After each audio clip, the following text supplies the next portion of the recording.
Have you ever heard of AI generated horror stories? Not the lame stuff you see on Reddit. I'm talking the real deal stories that'll make your blood run cold. In this video, we're going to share 3 of the scariest AI generated horror stories that we've ever heard. But hold on, partner, because these stories aren't for the faint of heart. They're dark, disturbing, and downright terrifying. So sit back, relax, prepared to get scared by some of the craziest AI stories ever. This story is called Whispers in the Night, written by ChatGPT.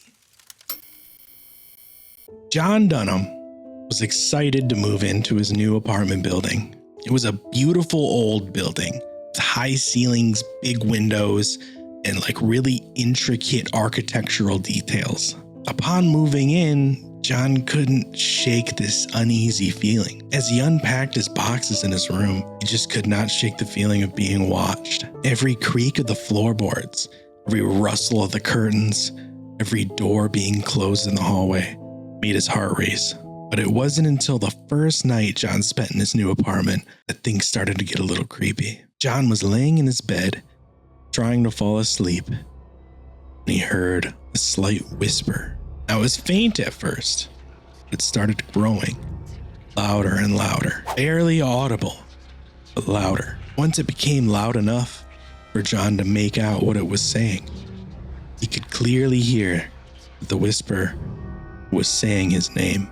John. John sat up in bed, his heart pounding out of his chest.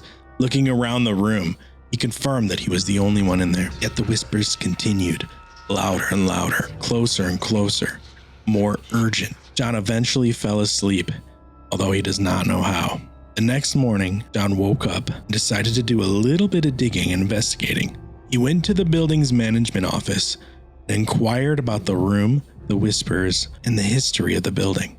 What John learned made his blood run cold. The building had been the site of several grisly murders, one of them taking place in John's room, and the rumor around town was that the building was haunted. Now, John did not believe in ghosts, but he could not deny what happened to him the previous night and what he heard. As the days passed, John's experiences would only grow more frequent and more intense. He would wake up and some of his personal belongings would be in different spots in the apartment. He would see shadowy figures dart out of the corner of his eye. He tried his best to ignore everything, telling himself it had to be his imagination. John was just a bit of a skeptic, but every time he tried to tell himself that, he just could not deny what was happening to him. One night, as John was getting ready for bed, he sat down, pulled the covers up to his chest, closed his eyes, and 3 loud bangs rung on his front door. Boom, boom, boom.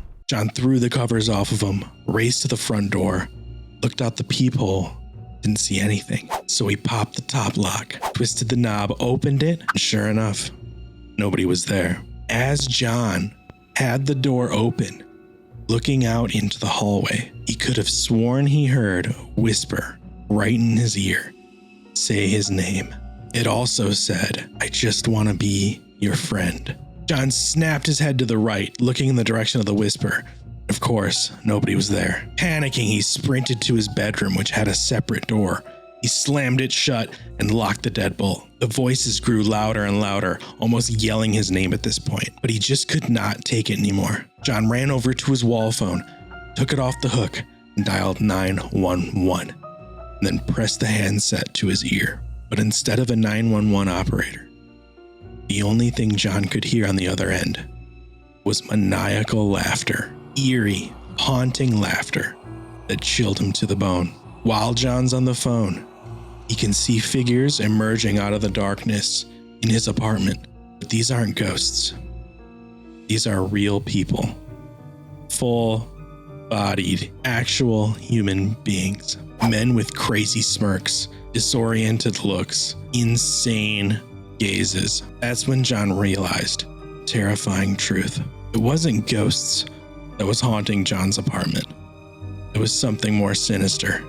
He was living in an entire apartment building, inhabited and controlled by sadistic killers. As the laughter grew closer and closer, the figures right at his feet. John drops the phone. He was next. So did he survive or? No, he's dead, dude. Damn, dude. Rip. That sounds like a mushroom experience I had back in 98.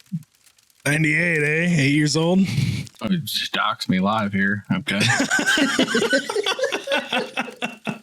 I've been pretty open about that I'm 30. Sure. Sorry, it's a tough pill to swallow sometimes. You get there soon enough, Rip. Turning 34. It's just, God damn. To 34? I know, dude. I'm getting ready to fucking slam down some Metamucil. Good news is you get discounted breakfast, though. I'm hoping for that, dude. I can't wait. It's like the best part, right? Yeah, dude. Hit up a couple big boy a couple times a week. Run them for their money. You're goddamn right. I thought that was pretty sick. Oh, that was great. And the fact that AI generated that, it's just insane. There's writers out there that spend their lifetime writing like a plot like that, you know? And they suck No, at it too. Yeah. And you That's suck. hacks. Don't quit your day job.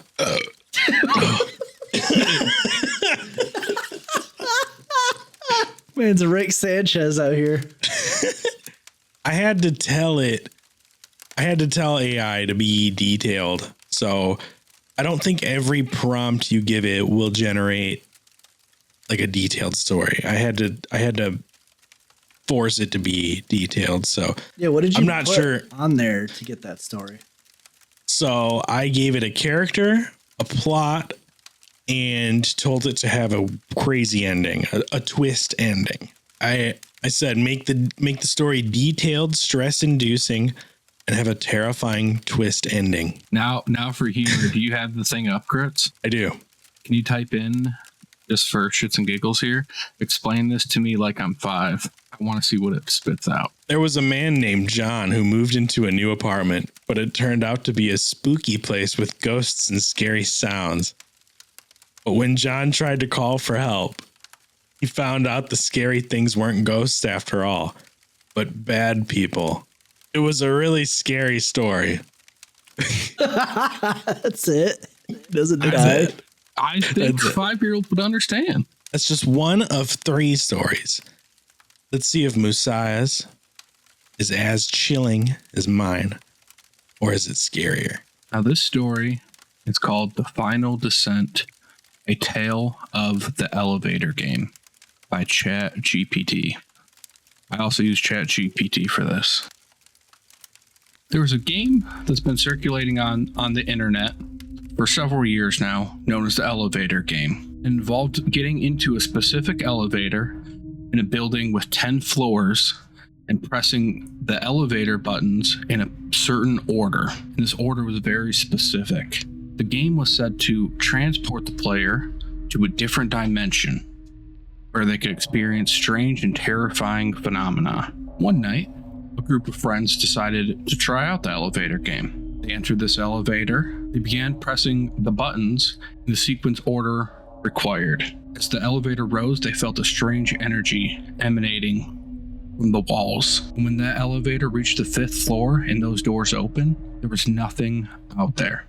It was just a dark void with no sign of the building that they just left. Now the group, not knowing what to do, decided to continue on, explore the strange dimension that they just entered. They saw sights that defied explanation and felt a sense of dread that hung in the air like a thick fog. As they continued to explore, they began hearing a voice calling to them in the distance. The voice they recognized. It was the voice of their friend that had died several years earlier. The voice led them deeper and deeper and deeper into the void until they reached a door that led back to the elevator that they originally came from. But as they stepped inside, they realized that something was wrong. The elevator began to shake violently. The walls began to crack. The group screamed in terror as they plummeted down through the darkness until they hit the ground. When they hit the ground and the doors opened, they were in a different place entirely. It was a world of chaos and destruction. with no sign of life anywhere. The group realized at that point that they had been transported to the end of the world. As they looked up at the sky, they saw a massive asteroid coming down towards them on a direct collision course with Earth. The group had unknowingly played the elevator game on the day of the apocalypse and are now doomed to die with the rest of the world. Sounds like they fell into hell. The end of the world. They did it on the day of the apocalypse. Or did they start the apocalypse? Ooh, could have been responsible. It sounds like, I don't know if you guys know SCP at all. It sounds like a SCP. Like the elevator is the SCP? Yeah, like you go in there Yeah. and it's like you get launched into a different dimension, which is like the end of the world. No one knows what SCP is. Do yourself a favor. Just Google it. It's very entertaining. If you've ever seen the movie A Cabin in the Woods, it's kind of like that. In the movie, they have like a government funded facility that holds like all these different horrific creatures and or ghosts and or like entities or like weird things, like paranormal things. And they're all held in this like controlled facility where they can run tests on them and stuff. Way to just spoil the movie. All I know is I'm already like semi-terrified of elevators. So when I was using AI technology to find a creepypasta story and I stumbled upon this awesome one about the apocalypse and elevators, I was like, yeah, all right, yeah. Yep, we'll go with this one. Elevators are kind of creepy, dude. I've been in some sketchy ass ones. You ever jump in them? No, I refuse. So it's a bad idea. I've been in like the sketchy ones where the door is like the lattice, the folding It's like like lattice open, you can, door. like, see Yeah. it. Yeah, you manually close it. Like you Yeah. close the lattice door. I shut an elevator door on someone that was in a wheelchair. All right. On purpose? He was coming and he was around the corner and I heard Almost like hitting him. the button. He's like, And fuck, close. Like, I don't know what's happening. Then he popped around the corner and the door shut and I was like, I'm sorry. And then I He's just like, oh, left. you mind holding that? You're just like, Yeah, literally fucking rapidly hitting the closed door button. The fucking you're making him take the stairs, bro. Come on, the man. fucking wheelchair wheel is squeaking closer. That's He's not like, my fault, dude. That's awesome. Rebel's like, not today. Nope. You're learning to walk, buddy. I was a different man back then. Gotta learn how to walk today. That's fucked. Now there's no chance that Rebel story could be creepier than those two. No shot. Going off of the Cabin in the Woods, this story is also about unknown creatures.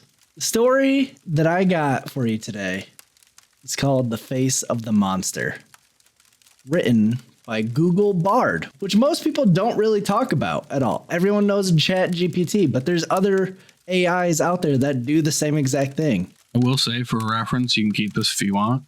I read somewhere, and I don't have the exact figure in front of me, that like Google Bard has like 300 million times more data that it combed through for its technology than ChatGPT.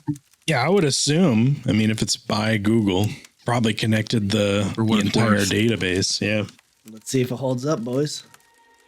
In a small town in the middle of nowhere lived a family of 4. The parents were John, Mary.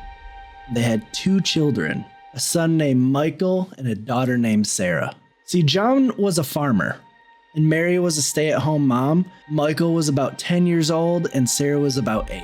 Family was very close to each other. They loved each other so much. They lived in a small house on the edge of town. And they had a big backyard where the kids could play in. One day, John was out in the field working on the farm, and Mary was inside cooking dinner. Michael and Sarah were outside in the backyard playing when they heard a noise.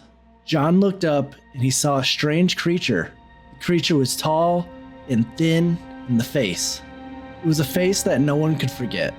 The face was both beautiful and terrifying at the same time. It seemed to be looking right into the person's soul. Pale, smooth, and its eyes were large and dark. Its lips were full and red, and its teeth were white and sharp.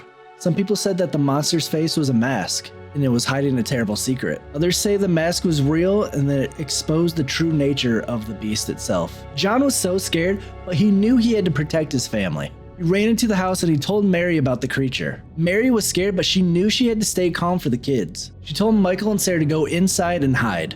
Michael and Sarah were scared, but they did what their mom said. So Mary and John went outside to confront this creature. The creature was still standing in the field, just staring at them, not moving at all. So John raised his gun up and he fired. A bullet hit the creature in the chest, but it didn't flinch. It just kept staring at them. Mary and John were terrified. They knew they couldn't defeat this creature, so they turned and ran back into the house. The creature followed them, chased them into the house and up the stairs. Mary and John ran into their bedroom and locked the door. They hid behind it, and the creature tried to break it down, but it couldn't. Now, Mary and John were safe, but they knew the creature was still out there, and they knew it would come back. The next day, John went to the sheriff's office and told them about the creature. Now, the sheriff didn't believe him at first, but then he ended up seeing the creature with his own eyes. The sheriff ended up calling in the National Guard, but the National Guard couldn't do anything either. The creature was just too strong at this point. Now, the creature terrorized the town for weeks, killed livestock, and it also attacked the people of the town. Now, the people were terrified and they did not know what to do. But one day, a man named David came to town. See, David was a hunter. And he said he could kill the creature. The people were skeptical at first, but they were desperate at this point. So they agreed to let David try. David went out into the woods, saw the creature, aimed his gun, and shot the creature in the head. The creature fell to the ground and it was dead. The people were overjoyed at this point. They thanked David for saving them and consider him a hero. But the story doesn't end there. A few days later, David was found dead in his house. He had been torn to shreds. Police didn't know who killed David, but they suspected the creature came back to life and sought revenge on him. Now, the town was safe for a few years until a child was born. The child was born with a strange birthmark in the shape of the creature's face. The people were terrified. They knew the creature was back and they knew it was coming for their children. The child grew up, he became a man, he was a good man, but he was also haunted by this creature. He knew the creature was out there and he knew it was coming for him. One day, the man was walking in the woods alone when he saw the creature. The creature was standing in the middle of the path, staring at him. The man, terrified, knew he had to face this creature head on. And that's it. Wonder if he won.